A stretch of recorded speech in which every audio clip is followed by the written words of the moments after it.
নূহ আলাইহিস সালামের উম্মতের মধ্যে শেষ বিচারের দিন জান্নাতে যাবে কতজন? এই 40 জন, যে 40 জন ঈমান আনছে। কিয়ামতের দিন নূহ আলাইহিস সালামের কতজন উম্মত জান্নাতে যাবে? 40 জন।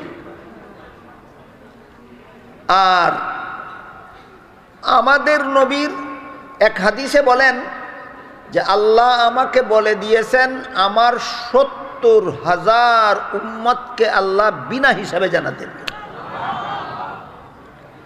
নূহ আলাইহিস সালামের সর্বমোট জান্নাতি উম্মতই হবে 40 জন, আর আমাদের নবীর 70,000 উম্মতকে আল্লাহ শুধু বিনা হিসাবে জান্নাতে দিবেন।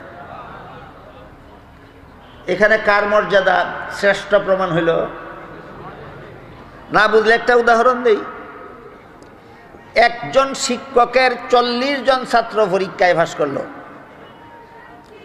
আর একজন শিক্ষকের 70,000 ছাত্র পরীক্ষায় পাস করল। কোন শিক্ষক শ্রেষ্ঠ? কথা পরিষ্কার? এই ঘটনার মাধ্যমেও আল্লাহ পাক রব্বুল আলামিন আমাদের নবীর শ্রেষ্ঠত্ব প্রমাণ করে দিয়েছে। আল্লাহর রাসূল যখন বললেন যে আল্লাহ বলে দিয়েছেন আমার 70,000 উম্মত বিনা হিসাবে জান্নাতে যাবে, তখন হযরত উমর ফারুক রাদিয়াল্লাহু আনহু জিজ্ঞাসা করলেন, ওগো আল্লাহর রাসূল, আপনার 70,000 উম্মতকে আল্লাহ বিনা হিসাবে জান্নাতে দিবেন, এটা আপনি তো আল্লাহর কাছ থেকে চাইয়া আনছেন না, আল্লাহ আপনাকে এমনি দয়া করে দান করে দিয়েছেন। এই সময় আপনি কেন আল্লাহর কাছে চাইলেন না বিনা হিসাবে জান্নাতি উম্মতের সংখ্যাটা আরো বাড়াইয়া দেওয়ার জন্য? প্রশ্নকার? হযরত উমরের। তাইলে নবীর উম্মতের প্রতি হযরত উমরেরও দরদ কম ছিল না। হযরত উমর বলেন আপনি কেন বিনা হিসাবে আপনার জান্নাতি উম্মতের সংখ্যা আরো বাড়াইয়া দেওয়ার জন্য আল্লাহর কাছে দরখাস্ত করলেন না কেন?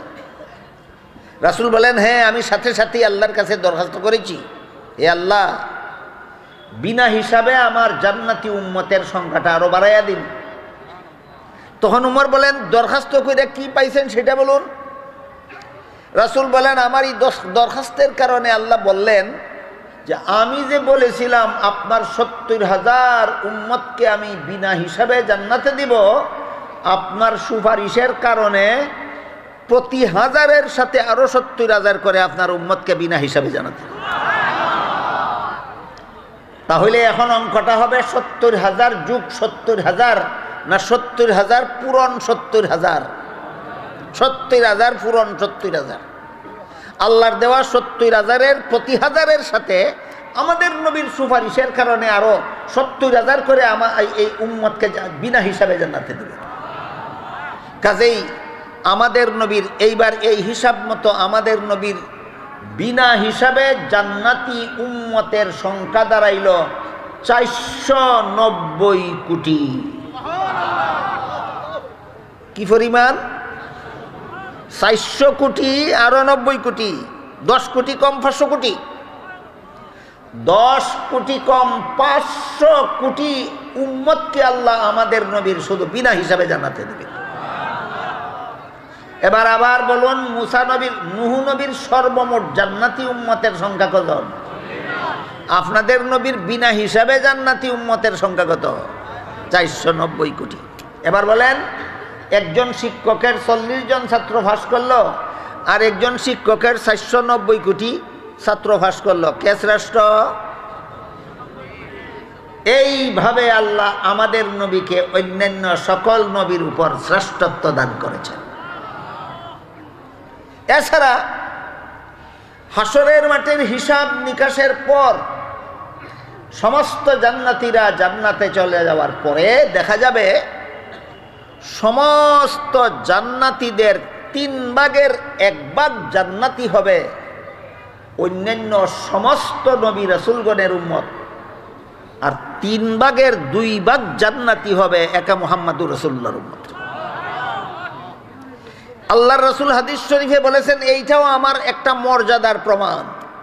হাদিসটা হলো, রাসূল বলেন, তাজাব্বাজুল বুদুদাল বুলুদা ফাইন্নি মুকাসিরুম বিকুমুল উমামা ইয়াউমাল কিয়ামা আও কামা ক্বালা আলাইহিস সালাতু ওয়াস সালাম। রাসূল বলেন, হে আমার উম্মত মুসলমানেরা, যে বংশের মেয়েদের গর্ভ থেকে বেশি বেশি সন্তান জন্ম হয় তোমরা সেই বংশে বিয়ে করো, তোমাদের সন্তান বেশি হইলে আমার উম্মতের সংখ্যা বেশি হবে, আর এটা হবে হাসরের মাঠে সমস্ত নবীগণের উপর আমার একটা শ্রেষ্ঠত্বের প্রমাণ। আমাদের নবীর জান্নাতি উম্মতের সংখ্যা বেশি হওয়াটা এটাও আমাদের অন্য নবীর উপর আমাদের নবীর শ্রেষ্ঠত্বের একটা প্রমাণ। এই জন্য সমস্ত জান্নাতীদের 3 ভাগের 1 ভাগ জান্নাতি হবে সমস্ত নবী রসুলগণের উম্মত, আর 3 ভাগের 2 ভাগ জান্নাতি হবে একা মুহাম্মদুর রাসূলুল্লাহর উম্মত।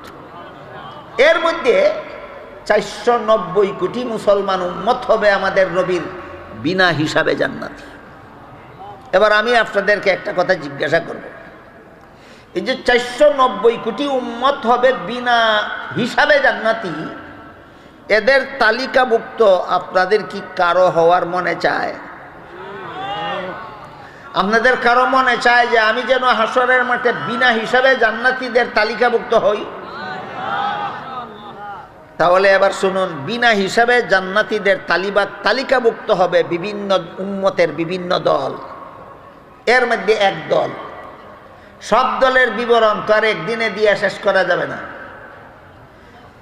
বিনা হিসাবে হাসরের মাঠ থেকে বিনা হিসাবে জান্নাতে যাবে উম্মতের যত দল, এর মধ্যে এক দল হলো যারা অতীত জীবনে কোনো গুনাহাতা করে থাকলেও জাহান্নামের ভয়ে, আল্লাহর শাস্তির ভয়ে যথারীতি তওবা করে গুনাহ ছেড়ে দিল। হাদিস শরীফে আল্লাহ রসুল বলেন, আত-তাইবু মিনাজ যামবি কামাল্লা যামবালাহু, গুনাহগার গুনাহ থেকে যথারীতি তওবা করলে পরে আল্লাহ তার আমলনামার সবগুলি গুনাহ মুছে ফেলেন। এই গুনাহগুলি মুছে ফেলার পরে আর নতুন কোনো গুনাহ করার আগে যেই উম্মত মারা যাবে ওই উম্মতটাও ওই 490 কোটির তালিকাভুক্ত হয়ে যাবে। কথা বুঝে থাকলে বলুন তো, আপনাদেরও কি সেই সুযোগ আছে? আপনারা যারা এখানে বসে বসে কোরআনের তাফসীর শোনার জন্য 7 দিন দীর্ঘ রাত পর্যন্ত বসে থাকেন, আপনাদের প্রত্যেকেরই কি বিনা হিসাবে জান্নাতীদের তালিকাভুক্ত হওয়ার সুযোগ আছে? কি সেই সুযোগ? অতীতের গুনাহ তওবা করে ছেড়ে দেব, ভবিষ্যতে আর কোনো গুনাহ করব না। এই অবস্থায় যেই মরবে সেই বিনা হিসাবে জান্নাতি হবে।